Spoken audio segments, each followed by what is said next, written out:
Every morning, the city square bustled with its familiar symphony. Buskers tuning guitars, pigeons chasing breadcrumbs, couples hurrying to work, and the steady current of life. Among them stood a Mime old-fashioned figure in white face, black beret, and striped shirt, a silent pocket of oddity amid the urban din. He arrived before dawn and stood in the center of the square, never performing for coins, never breaking character, only moving his pale hands with deliberate precision. At first, people barely noticed him. His act was subtle. Each time a passerby approached, the mime's eyes would lock onto theirs with an unnatural intensity. He would raise a trembling hand, mouth something silent sometimes, a word, sometimes a phrase, always a warning. The message was unmistakable, even without sound. Stop, turn back. Of course, most ignored him.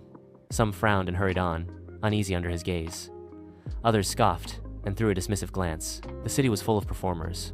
Who had time for yet another? But soon, the accident started. The first was a businesswoman in a gray suit, coffee in hand, who brushed past the mime with a sharp roll of her eyes. Later that afternoon, as she crossed a busy street on her way back from lunch, a flower pot fell from a ledge 6 stories above, striking her instantly. A day later, a construction worker, amused by the mime's intensity, mimed back a mocking salute on his way to the site nearby. That afternoon, the scaffolding he worked beneath collapsed. The official report listed it as a freak equipment failure. People began to talk. The city square's regulars whispered of the mime's curse, of fatal happenstances that followed those who refused his silent warning. News crews came and went, but the mime remained mute, unresponsive to questions, unwavering in his eerie routine. The pattern grew harder to ignore. A teenager cycling through the square, headphones blaring, never noticed the mime's frantic gestures. That evening, a snapped trolley cable inched across her path, unspooling fate with chilling precision. Rumors spread, carried on the city's restless air.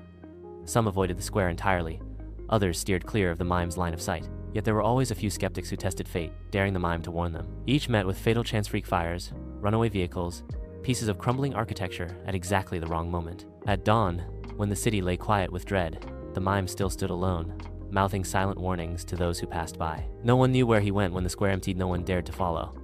His pale presence became legend, a living ghost woven into the city's heart. And always, at the center of it all, the mime's eyes watched. Not everyone saw him in time.